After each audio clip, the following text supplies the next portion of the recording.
I'd like to welcome you all to the walkway over to Hudson State Park and today's Connections program. Today's speaker is Shannon Butler, the local historian at Adrian's Memorial Library, part of Poughkeepsie Public Library District. And Shannon is an extremely knowledgeable local historian. I can speak from personal experience and joined a couple of her walking tours here in Poughkeepsie. So enjoy Shannon, and I know she's very open to your questions. So yeah, Shannon Butler. So. Thank you. All right. Thank you very much, Kevin. Hi, everybody. So welcome to today's lecture, The Losses and Services of the American Loyalist. This is part of a nationwide endeavor to celebrate the 250th anniversary of America's independence. But we're kind of lacking the spirit of 76, right? Times are weird. The country's kind of weird. We're not really feeling the 76 vibe like we did way back when. It almost feels like a discussion about the Civil War would be more accurate right now. But if you go deep, actually not even skin deep, when you look at the American Revolution, you realize that it was a Civil War. It really was brother against brother. It really was families being torn apart. And it was, neighbors not disagreeing with their neighbors, and things got ugly. So it is a civil war, as much as we love to call it a revolution. It's both. Now let me know if you can see a map up on the screen. You can see a map? All right, good. All right, so that is a map of Poughkeepsie in 1770. It's kind of way up there. It's kind of hard to make out. But this particular map in 1770 shows the major landowners within the village of Poughkeepsie limits. It's not a city yet. It won't be a city until the 1850s. But in 1770, it's a small farming village. It's not even the county seat yet. Well, actually, no, it is the county seat. But we have a courthouse. We got some taverns. We got a couple churches and a bunch of farms. Some of the big names that are on this map include James Livingston, who would, of course, go on to become a major patriot during the war. You also have Bartholomew Crannell, who is a major loyalist. We're going to talk about him. You also have Louis Dubois. The Dubois family, of course, the early settlers of New Paltz, so Louis can trace his heritage back to that. We've got the Reverend John Beardsley on this map, who was the Reverend of Christ Church here in Poughkeepsie, and would go on to become a major loyalist. So we're going to talk about some of the lives of these folks, and in some cases, these men lost their lands, their homes, and all their stuff. And some of their stuff and their lands and homes was actually being taken by their neighbors. So it's a really weird land grab, and it's kind of an unfortunate story. But we're going to go into that in a second. But first, this is one of the few documents in our collection that dates to this general time period. The bulk of the local history room collection at Adrian's Memorial Library is 19th century and early 20th century. That's most of our stuff. So when we were talking about trying to do programming about the Revolutionary War, I was just kind of sitting there going, look, I don't got nothing. I got nothing in my collection that's really Rev War worthy, with the exception of some documents that are actually before the American Revolution. And the one up on the screen here is one of them. This is called an Oath of Allegiance. And the Oath of Allegiance are actually these really cool documents. The earliest one we have dates to like the 1730s, and the latest one we have is 1773. And this Oath of Allegiance is signed by landholders here in Dutchess County. And these landholders are pledging their oath to the Hanoverian kings, King George II, and then King George III. It's a three-pledge oath. There's three parts of this oath. Number one, you're pledging your oath to the king, either King George II or King George III.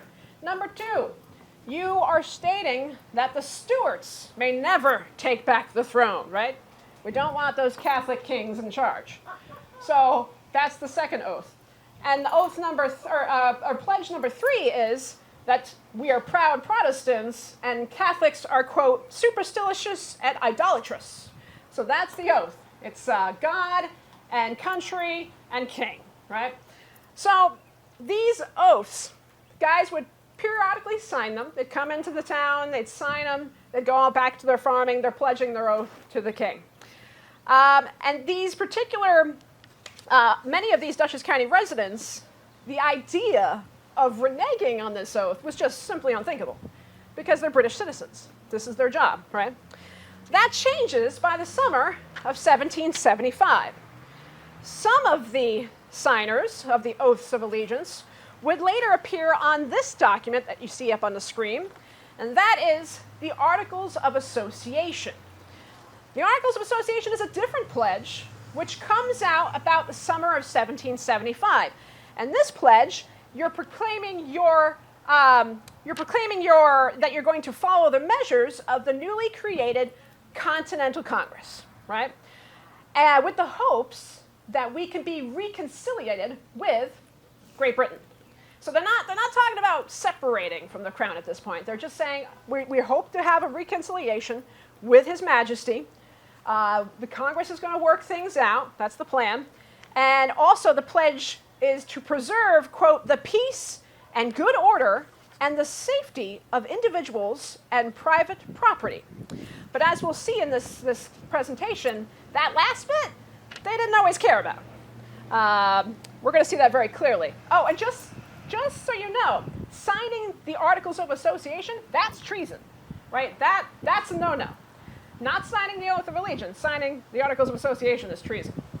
Some of Poughkeepsie's residents appear on both the Oaths of Allegiance and the Articles of Association, including guys like the Livingstons, Henry Livingston, James Livingston, Gilbert Livingston, my ancestors, the Van Cleeks, they signed both of these documents. We also have Matthew Du Bois, Tennis Tappan. That means at one point, all these guys were loyal to the king, and then suddenly, just because their neighbors in Boston are being harassed, now they're like, oh, well, maybe we're going to change our oath and sign something different. So how do we get here? The beginnings of the Revolution. How do we go from men swearing their oath to the king as loyal subjects to signing this proclamation to a Congress and a new questionable form of government that's not even fully formed yet? How do we do that? Well, it starts much earlier than 1775. It actually starts way back in 1761, when we start to see the king issue more rules, more regulations, like the writs of assistance.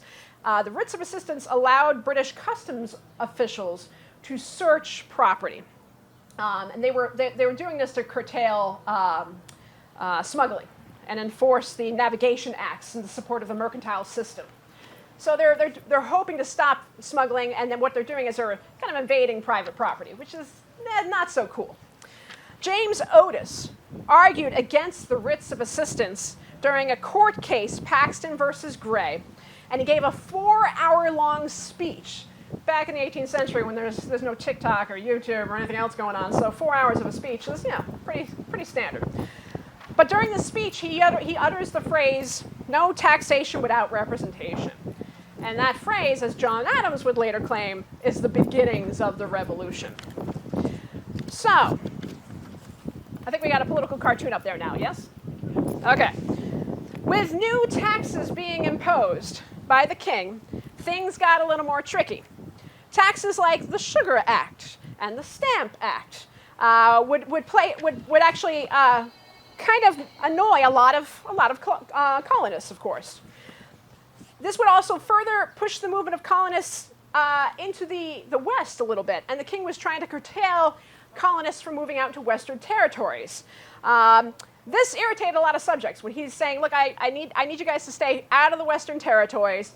Nothing annoys an American more than saying, you can't go there, right? We're like, who says we can't go there? What are you going to do? You're way across the Atlantic Ocean.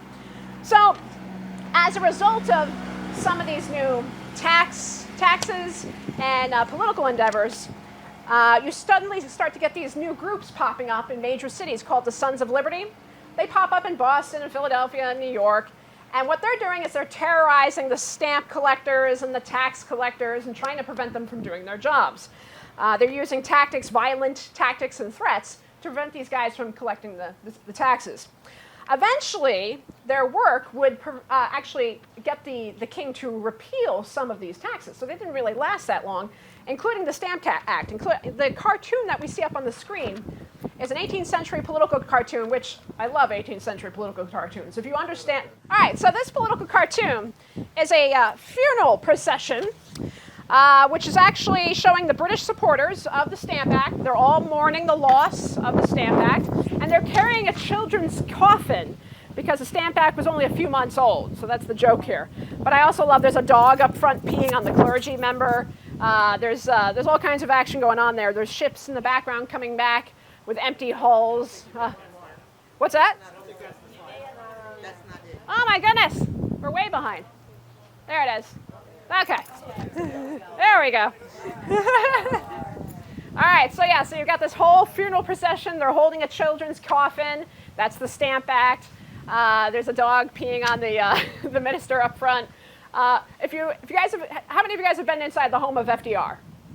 Yes? Okay, good. So when you're in there, there's a whole wall of political cartoons, right? FDR loved the humor of the 18th century and the politics of it are, so he's got a great collection of these as well. I've got a couple at home myself. They're fun.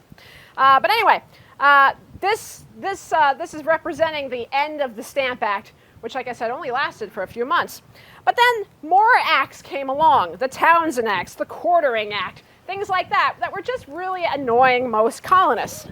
But I think it's important to stress that the average British citizen who lived in Great Britain, who lived in London, for example, they paid 26 shillings per year in taxes, whereas anyone living in the colonies only paid 1 shilling per year. So we weren't paying that much, but we're still bitching about it, which is a very American thing to do. Anyway, the events that followed, where are we at now? Yes, okay. The Boston Massacre, of course, was a huge thing that really got people up in arms in 1770. The Boston Tea Party of 1773. And then in 1774, royal governors started removing military supplies from public storehouses in Massachusetts. Then King George ordered issues to ban the sale of weapons and ammunition. And as we all know, nothing gets American panties in a twist quite like taking our guns away. So that is definitely another issue that gets this war kind of underway. So Congress establishes the Continental Association, which was tasked with enforcing a trade boycott on British goods. The final straw was in 1775 with the battles of Lexington and Concord. When British regulars began marching on the colonial militia in Lexington and Concord, and shots rang out, that was it. Some sentiments throughout the colony started to change, and everybody's like, all right, we're going to be a part of this revolutionary movement. These battles in Massachusetts had a great effect on the hearts of these so-called patriots who began to see anyone who supported the royal government as traitors. And life for these loyalists and the patriots would change rapidly, and things got really tricky for most loyalists, particularly here in Poughkeepsie. So that's what we're going to talk about, how some of these loyalists were treated, what they went through during the course of the American Revolution, and the different kinds of loyalists that actually existed. Because there are some loyalists who were able to keep it on the down low, and they were able to continue to live their lives normally. There were some loyalists who were like occasionally patriotic and occasionally loyalists. There's a couple different levels here, so we're going to talk about that. First, we got this guy right here. And that's not really him, that's an AI-generated image because we don't actually have a photograph of Bartholomew Crannel. Bartholomew Crannel was the first to feel the wrath of his patriotic neighbors. People had probably borrowed sugar from this guy or turned to him for legal advice, and these same people started threatening his life and property in 1775. He later stated that he thought that, quote, the Whig Party, aka the Patriots, were contemplating independence as early as 1774. Bartholomew Crannel was born in New York City in 1721. He came here to Poughkeepsie to serve as a lawyer. And he had served Dutchess County honorably since 1743. He owned a house and a plot of land on Main Street, not far from the courthouse. And he actually had served as a magistrate here in the area as well. He was a well-respected, well-liked guy. He owned several properties in Poughkeepsie and the county, for that matter. In 1775, he received an anonymous letter threatening his life, which may have come from one of his patriotic neighbors. As far as he was concerned, they were stirring up trouble in the streets of Poughkeepsie. Now, in 1776, Congress had determined to build 2 frigates, or large ships, for the military effort here in Poughkeepsie. They did so down in the Poughkeepsie waterfront. Right south of where Shadows on the Hudson is, that's where they were building these ships. They brought in shipbuilders from New York City to work on this project, and Crannell wrote about it saying, "A great number of shipbuilders came from New York, who are all violent in support of the rebellion." And indeed, 2 frigates were built here, and they actually were quite large. They were supposed to have 20 cannons each, and they were supposed to be used in the defense of the Hudson River as the British were coming up the Hudson in 1777. The ships were named Congress and Montgomery in honor of General Montgomery, who had died in Canada. Now, in 1777, these ships were sent down the Hudson to protect Fort Clinton and Montgomery as the British were coming north. But the ships weren't really ready to sail. They just kind of sent them on down, and the ships lasted like 10 minutes and then were sunk. So that was Poughkeepsie's contribution to the war effort. It lasted like 5 minutes. I've been researching lately Benson Lawson, who's a 19th century historian. All of his writing is very romanticized, and it's very 19th century literature, but he wrote a lot of history books that sold like hotcakes in the 1860s, 70s, and on. Benson Lawson wrote a whole field book of Revolutionary War history, and there's a paragraph in it about Poughkeepsie where he said, "Poughkeepsie is a beautiful place, fabulous place on the Hudson, perfectly settled between New York and Albany, and during the American Revolution, nothing happened." So it's kind of a bummer. We didn't really do anything here. But that's not entirely true. That's Benson Lawson's romanticized version of it. Where actually, quite a few things happen, but they're mostly political. Of course, where our claim to fame is after the Revolution, when the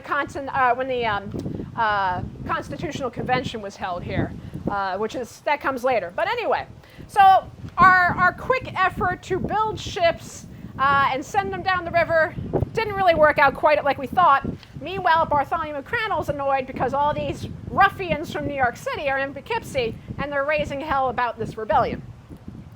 So, in June of 1776, Crannell heads down to a meeting here in Poughkeepsie at the courthouse, where they're trying to take the temperature of people's feelings on this revolution.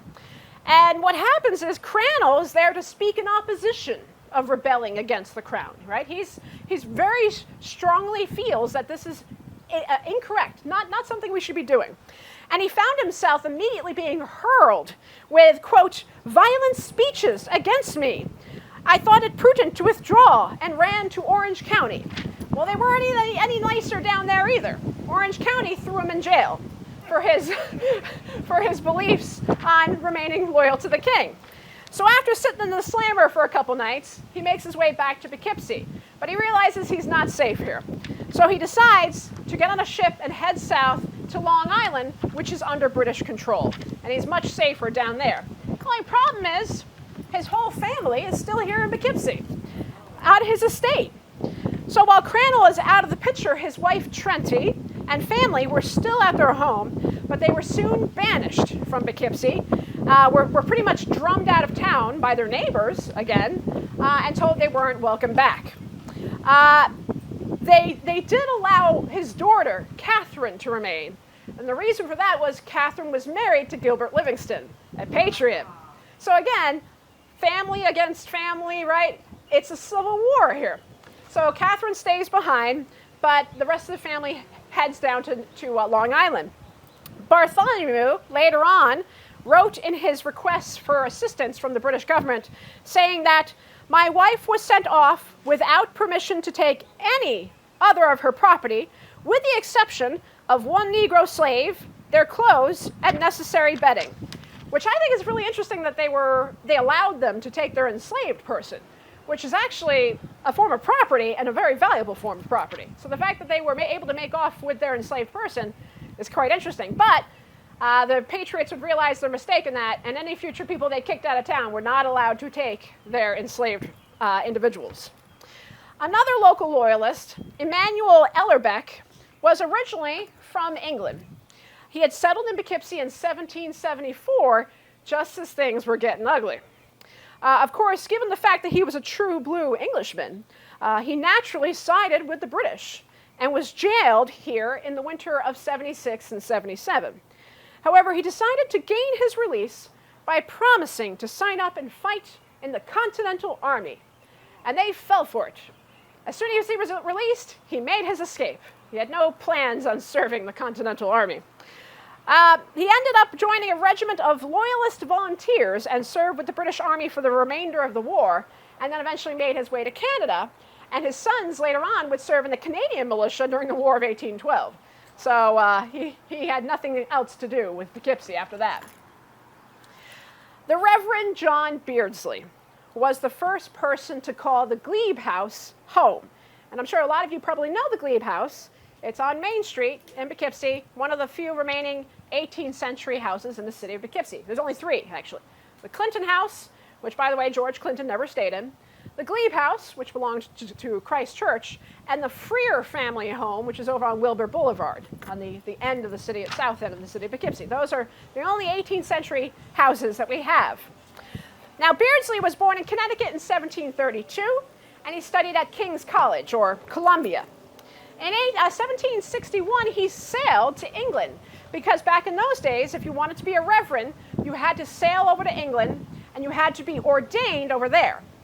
You swore an oath to God and to the king. So it was very hard for a lot of Anglican ministers to suddenly break their ties with the king, because when they took their ordination, they swore an oath to both, God and king. So it was almost like if you're reneging on that, you're reneging against the God and the king. So that was hard for a lot of Anglican priests to do, and Beardsley was one of those guys. Now, he came back to the States after his ordination. He served in Groton for a little bit as a priest, but then came to Poughkeepsie just as Christ Church was receiving its charter in 1773. So he serves as the minister of Christ Church for a few years, but then things get a little crazy in 1776. Reverend Beardsley had served Poughkeepsie and Fishkill for a while, and suddenly his neighbors, the people who he had baptized their kids, he had married people, he had buried people, suddenly they're referring to him as a traitor, as a Tory. And this was hard for him to deal with. He was suddenly being mistreated by a lot of his own neighbors, and his people were practically his family. By the winter of 1777, things had gotten bad for Beardsley, so bad that he was afraid for his own life. Even local patriots, Peter Tappan and Andrew Billings, who were both parishioners of his church, they were starting to get a little worried about their reverend's well-being. They said, quote, "The spirits of the people are up so that we fear they may injure him in his person." In other words, the patriots were so full of the spirit of 76 and liberty and freedom that they're going to hurt a man of God, just to prove a point. So both Tappins and Billings, who were both in the Continental Army, were really worried that they should get their reverend out of town. American General Israel Putnam didn't have the same feeling that they did. He was convinced that anybody who was still loyal to the king needed to be treated the same way that the British were treating our subjects, or our individuals, especially anyone who was captured. You ended up on a prison ship in the middle of the Hudson River. So he felt that Reverend Beardsley deserved the same fate. Alexander McDougall, who was a member of the Committee of Safety, wrote of Putnam saying, "He is determined to imprison every man within his reach who refuses to take the oath, and to give them the same usage that the enemy gives to our friends." So they're going to have to sneak Reverend Beardsley out of Poughkeepsie, and if he's going to make it out of here safely. And they do. They managed to get the approval, actually, of General George Clinton, who has also become the governor of New York State at this time. In 1777, they removed Beardsley and his family, minus any enslaved people or servants, and they take him on a ship and send him down to New York City, which would remain in British hands until the end of the war, 1783. That would remain British-controlled territory. So while he heads down to New York City, he runs into another Dutchess County native, Another man who had lost just as many holdings as he had, his name was Beverly Robinson. Beverly Robinson had a ton of land in the area that's now Putnam County. It was Dutchess County back in the day. But Beverly Robinson was forming a regiment of Loyalists down in New York City. He's got the money to do so. He's got the power and authority. So he convinces Reverend Beardsley to serve as the chaplain of this royal regiment. And they call themselves the Loyal American Regiment. And they're all Loyalists. And there's quite a few Loyalist regiments at this time period. That's Beverly Robinson right there. And this is what the general Loyalist soldier looked like. A green coat with some red trim. The American Loyalist Regiment was led by Beverly Robinson and his sons. They fought mostly in New York City and Westchester area. I'm sure Westchester was a kind of a no man's land where anything could happen. There were cowboys and skinners down there. It got ugly at times. And that's where a lot of these Loyalist regiments were working out of, protecting New York City from the patriots.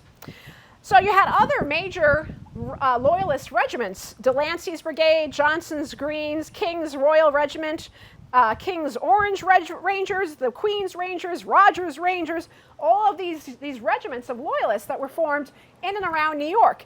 In fact, New York contributed more than any other colony to the British cause during the American Revolution. We had more Loyalist regiments in New York State than any other colony did, which is kind of interesting. It really does show you just how complex the feelings were, and how it's not about more Loyalists or more patriots. There's a mix, really. Reverend Beardsley, like many other Tories leaving Poughkeepsie, made their way up to Canada, and Christ Church stopped having services throughout the rest of the war. Like many Protestant churches who were losing their Anglican priests, a lot of these churches stopped having services during the war because their priests were either heading to Canada or New York City or just getting out of here. But Beardsley would not go quietly into that great white north. He wrote home to the vestry many years after the war, demanding to be reimbursed for the land that he had purchased for the church and for back pay that he should have received as priest of Christ Church. But the people of Christ Church gave him the runaround. They didn't care how he felt, and they were not sympathetic to his cause. On the 19th of April, 1783, a transport ship, ironically named the Union, sailed from New York City with 209 Loyalists on board, and it landed 14 days later on May 10th in New Brunswick, Canada. And that's where Beardsley got off and started a new life. And he was one of many Loyalists from this area who ended up in New Brunswick. But he was the first clergyman of any denomination to end up in Canada. So he ended up serving a large population of Protestant immigrants. He also ran into his friend and father-in-law, Bartholomew Crannell. He had married Crannell's daughter, not the Livingston girl, another one. and they both ended up way far from home, way far from Poughkeepsie, living a new life in Canada. And they were not the only ones. Henry Vandenberg, another Tory from Poughkeepsie, made his way up there. John and Eli Emmons, also Poughkeepsie residents, ended up in Canada. Alexander Hare, another Poughkeepsian, a merchant, ended up living in Canada and served as a Loyalist in a Loyalist regiment up there later on. Woo! Bye-bye. I think there's a storm coming. Okay. Another political cartoon from the 18th century. Now, I'm not saying that all Loyalists ended up in Canada. In fact, we had quite a few that ended up staying here in Poughkeepsie. But how were they able to do so? So, it's important to mention that many colonies, but especially here in New York, as I said before, this is a civil war, right? It's very safe to say that it was 1/3 patriots, 1/3 Loyalists, and 1/3 people who didn't care either way. And they just wanted to be left alone and farming their land. I'd probably be one of those people. I'm not a revolutionary. I don't cause a stink. I'm like, look, let me just do my thing, leave me alone. And there were a lot of people who were like that. Historian Jonathan Clark wrote that in Poughkeepsie, there was such a thing as an occasional loyalist and an occasional patriot, meaning that they flipped back and forth depending on what was convenient for them and depending on what was going to be safe or more lucrative in some cases. I think it's also important to mention just how complicated the feelings were. This is Peter Van Schack, a prominent lawyer and a landowner in Kinderhook, just up in Columbia County. He made it very clear throughout the war, even when New York State threatened to banish him for his beliefs, because patriot leaders believed him to be dangerous, not because he was capable of forming a regiment of loyalists or because he was some bad guy, because his rhetoric, his logic made sense. Because the arguments that he put across made just as much sense as the arguments that the patriots put across. So that's what people were worried about, the fact that he was going to convince people, you're wrong. One of the things he said, he wrote, "The only foundation of all legitimate governments is certainly a compact between the rulers and the people, containing mutual conditions and equally obligatory on both the contracting parties." So in other words, the king protects you with his army, with his navy. Therefore, you pay taxes. He believed that the contract between the king and subjects could only be dissolved if the king had evil intent. And what he's arguing, he's like, guys, the king doesn't have evil intent. Is he misguided? Yeah, he is. But that's no reason to rebel. So his arguments were pretty sound, and that actually kind of annoyed a lot of people, mostly patriots. There were some known loyalists who were able to keep a low profile here in Poughkeepsie and managed to keep their properties and stay until even after the American Revolution. For example, John and Richard Davies were great examples of men who agreed to sign the Articles of Association, but were still known to lean on the side of the Loyalist cause. When they're having their fancy dinner parties in their houses, they're serving their Madeira and their oysters, and they're like, yeah, I still support the king. But I'm going to be quiet about it. You know, they're not going to go running through the streets talking about it. They'll just talk about it amongst friends. They kept quiet, or as Helen Wilkinson Reynolds, a 19th century historian, put it, she said, they remained in the background, attending to their own businesses, interests, and such, which were large, they being among the prosperous merchants of the town. These guys were not hurting for money, right? And were of a certain disposition as to not complain about paying taxes. So they didn't make a stink about it with the king, even when he levied harsher taxes, unlike the rebels. It's funny how some wealthy people will pay their taxes quietly, while other wealthy individuals will complain or not pay their taxes at all. Nothing changes. For example, Henry Livingston, one of the wealthiest men in Poughkeepsie at the time, considered himself an absolute patriot simply because he didn't want to pay the king's taxes, even though he was perfectly able to do so. The guy had no problem paying anything. But he just simply did not want to. It's the principle of the thing. 40-year-old Richard Seneker was a lawyer and a landowner here in Poughkeepsie in 1776. He lived right across Main Street from Bartholomew Crandall. The arrows on the map, which are probably hard to see, kind of showcase where he is and where Crandall is. He was a well-known loyalist, and as a result of his beliefs, the Committee of Safety shipped him to a prison in New Hampshire with several other local loyalists from the area. Patriots were afraid that these men would cause trouble, again, for their rhetoric, not for their ability to form a regiment. He came back and was arrested again for, quote, spreading his baneful influence. So again, he's talking too much. But when he came back on June 10th, 1777, and stood before the Committee of Safety, he finally agreed to take the oath of allegiance to New York State. He was discharged officially at that point, so he didn't lose his land and property because he swore an oath to the state. and he remained here after the American Revolution until his death in 1791. And we can see right here on this little advertisement from the Poughkeepsie Journal, his estate becomes available for sale at the time of his death in 1791. So that's here in Poughkeepsie.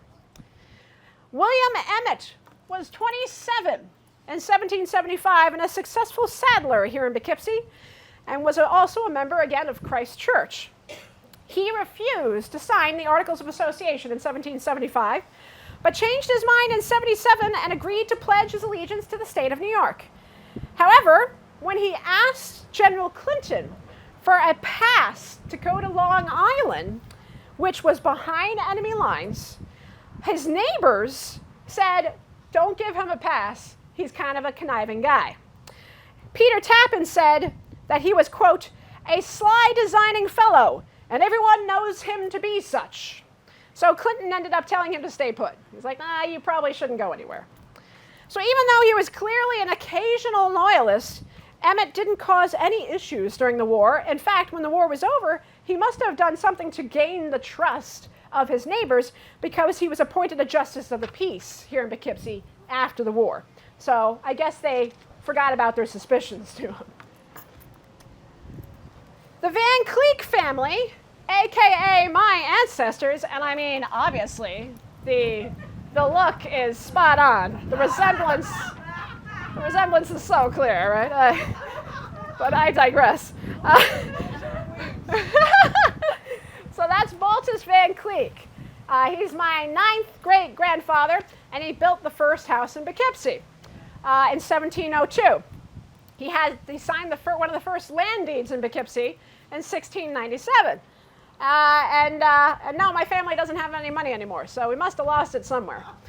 But anyway, by the 1770s, his descendants were rather split on the issue of loyalism and patriotism here in this area.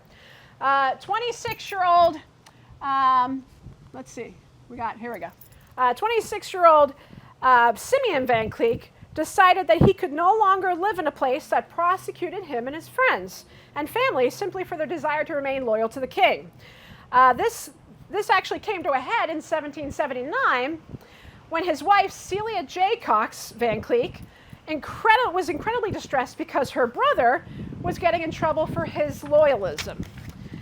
19-year-old William J. Cox got into some trouble.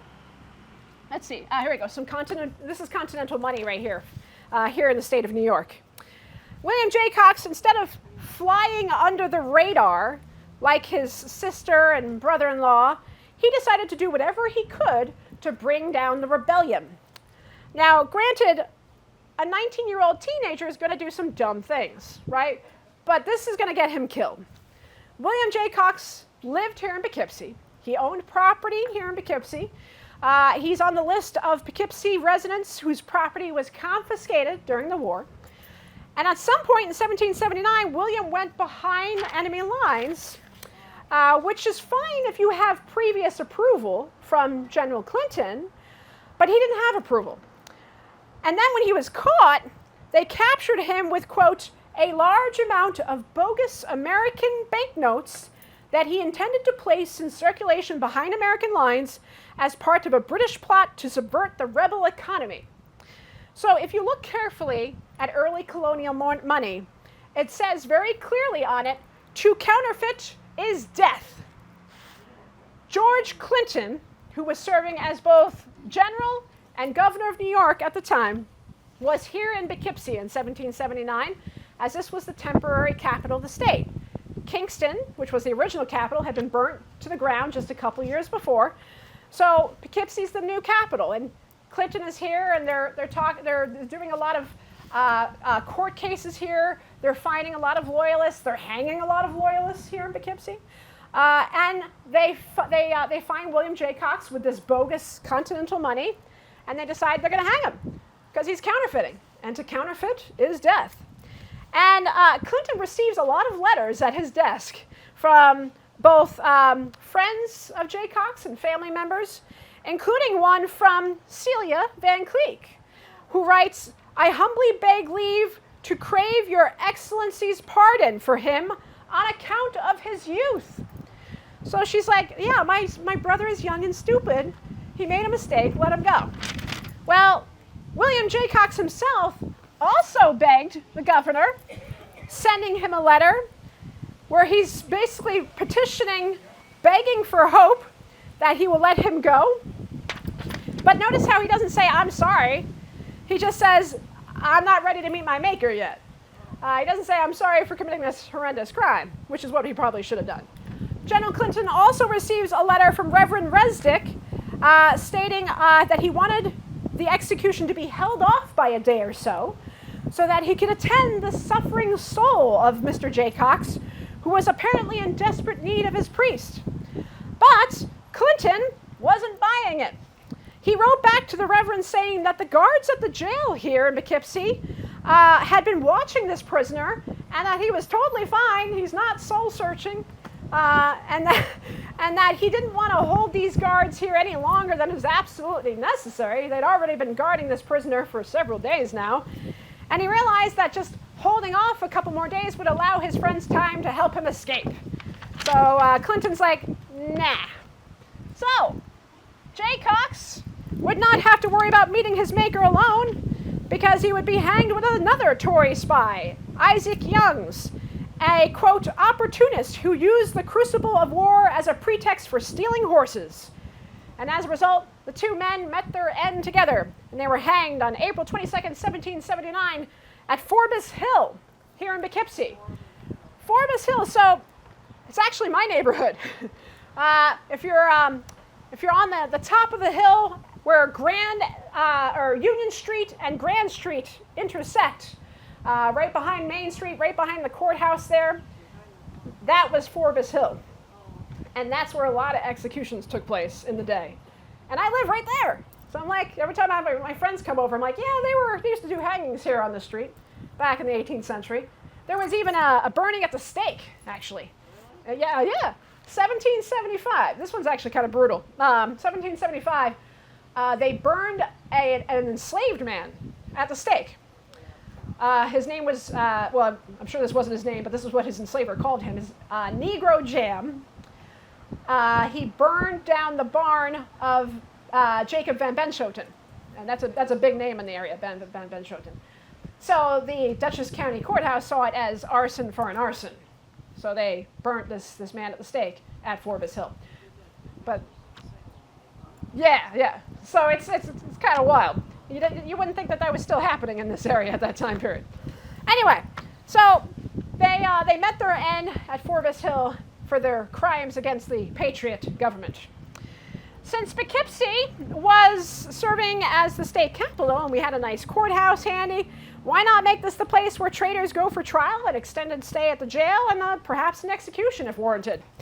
In fact, there were a bunch of executions of Tories here. Poughkeepsie, during the war, 1780 and 81, they looked pretty busy. There were 9 hangings in 2 years right there here in Poughkeepsie, all considered dangerous traitors and spies. Going back to Simeon and Cicely Van Cleek, let's see, where are we here? Oh, that's the records of the executions. This is actually an official book of records of executions here in New York State. I was able to go back and trace the Poughkeepsie ones during the American Revolution. Okay, so going back to Simeon and Cicely Van Cleek, they mourned the loss of William J. Cox, and they got out of Dodge. They were added to the list of Poughkeepsians who left Poughkeepsie for Canada in 1783. And they actually did quite well for themselves in Canada. Simeon, like many other Loyalists, applied for compensation for land loss and services rendered to the Crown. And he did so several times, in fact. The legend is that while he was waiting for the decision from the king, he saw a piece of land near the Ottawa River, and he purchased that land. And today, it's actually called Van Cleek Hill in Ontario. So that's probably descendants, my ancestors chilling in Ontario, doing their thing because they were loyal to the king. Now, just how much did Loyalists sacrifice for their king? Oh, that's a photo of Van Cleek Hill in Ontario. Okay. So how much did Loyalists sacrifice? Besides their very lives and a few unfortunate cases, if we look at Bartholomew Crannell, his land was confiscated and sold off to Samuel Cook in 1782. It was a good chunk of land, a little under 100 acres. Did Crannell get any of that money? No, of course not. This is just one of his many parcels of land that was confiscated and sold off here in Poughkeepsie. John Lowe, another Loyalist, forfeited his land, and that was purchased by James Gilliland in 1783. Now, just after the war ended in 1783, some Loyalists were making their way to Canada or England, or maybe just staying put and being quiet, as we mentioned before. The British Parliament was urged by King George III to treat those Loyalists with, quote, a due and generous attention. So in July of 1783, a commission of 5 members was appointed to classify the losses and services of the American Loyalists. This is an image, this painting here, as an allegorical painting depicting the British Empire taking in American Loyalists in 1783. And the artist is Benjamin West, actually. These commissioners are hereby constituted commissioners for inquiring into the respected losses and services of all such person and persons who have suffered in their rights, properties, and professions during the late unhappy dissensions in America, in consequence of their loyalty to His Majesty and attachment to the British government. So that's what the commission has put together. They're trying to endeavor to find out who was owed what and what they lost. So, did men like Bartholomew Crannell and John Beardsley and Henry Vanderburg and Simeon Van Cleek and others get their stuff back? No. But were they properly compensated for their losses? Not really. Did they get something? Yes, many of them did. So long as that they could prove that they had lost things to begin with. You can see how a lot of people can claim they lost something, but didn't actually have anything to lose. So you actually had to prove it, that you had such things that you were claiming benefits for. Our guy, Bart Crannell, did not disappoint with this. He wrote an entire inventory of all the things that he had lost. And we actually have that inventory. It's been digitized. You can find it on Ancestry.com. And it is lengthy. Just to cover a few things, shall we? 2 cows at 12 pounds each. That's how much they're worth. 1 horse, 18 pounds. 2 sows with 5 pigs, each 4 pounds. 2 iron candlesticks and 1 pair of snuffers. Oh God, not the snuffers. 3 large, elegant paintings with frames, 4 pounds. 1 looking glass. That's a mirror for you modern folks. 37 casks of flour that is still in his mill. He had to leave those behind. 81 pounds right there. 14 white stone plates, 1 bear skin, 2 small spinning wheels, a pleasure sled, a book of common prayer. The list goes on and on and on and on. He claimed, as a result, that he had lost thousands and thousands of pounds worth of goods. And as a result, he was paid by the British government £2,090 for his losses and services, which isn't bad, actually. The Reverend John Beardsley, this is, again, part of that list of things lost. It goes on for a long time. There's another part of the list. It's lengthy. All right, so the Reverend John Beardsley had left behind the glebe house, which actually didn't belong to him. It belonged to Christ Church. But he had purchased land that he had attached to the property, which he wanted the church to compensate him for. He did end up receiving about £375 from the British government for his losses, and was also paid a stipend, because remember, he was a chaplain for a royal regiment. So he was paid for his work in that endeavor. He was the chaplain from 1793 until 1802, and he actually received half pay from the British government for that.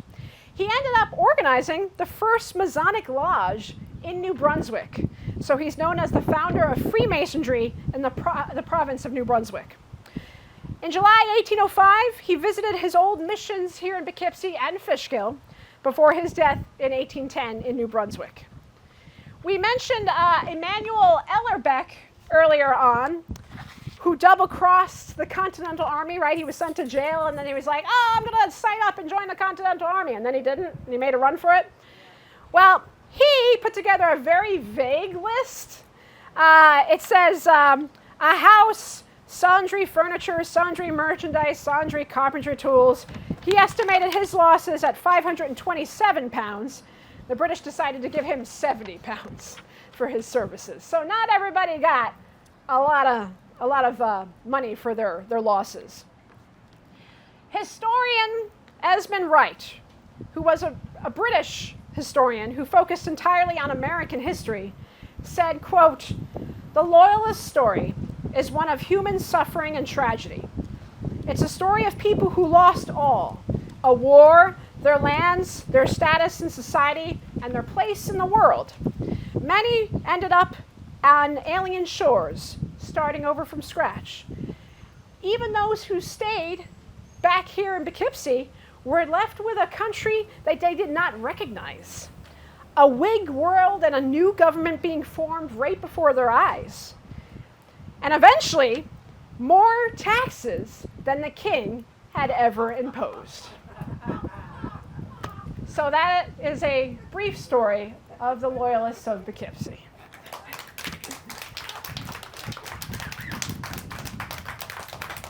Thank you. So I'm happy to take any questions, comments, concerns, or insults. Yes? It's a comment rather than a question. Okay. Some streets, like Crannell Street and the hill there where they... Forbes. Yeah. Well, there's Forbes Street. Yeah. There's, so these people are remembered if you know enough history and or are willing to look them up. Oh, sure, yeah. A lot of the names on the streets here are well, mostly patriots, but a couple old loyalist names too.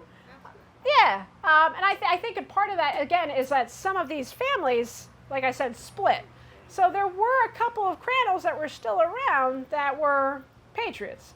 Like the Crannell's daughters, for example, were still here, or at least one of them anyway. But yeah, it's kind of interesting that there's still some of that old connection. Isn't there a Van Cleek house?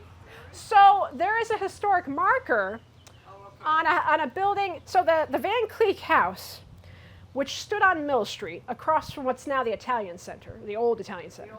Yeah. There's a blue historic marker on a building there. The house was there from 1702 until 1835. In 1835, Matthew Vassar owned that land. He tore down the house and built that brownstone that's there now, where the sign is.